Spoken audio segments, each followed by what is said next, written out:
Hey guys, welcome back to Fast Fix. In this video, we're going to show you how you can use Google Bard Gemini AI with Bard Voice.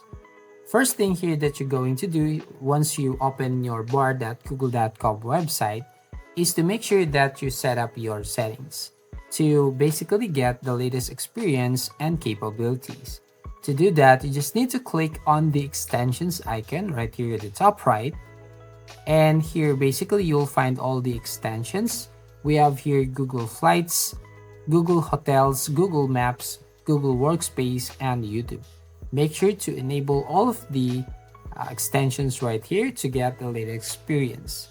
Now here to basically use this Bard Gemini AI with Bard Voice, what you're going to do here is just click on this microphone icon right from here. And then I'm going to ask Bard, hello, how are you? And then just need to click on this submit button.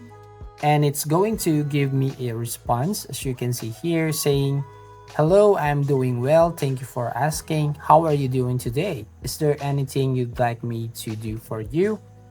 But the best thing about here is that you can also listen back to this response.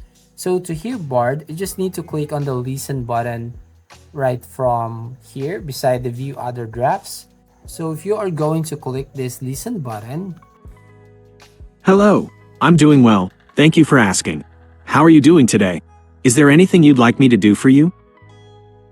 So as you can see, actually it sounds truly like an AI, but this feature is very useful. It is something that you can use for maybe a hands-off experience.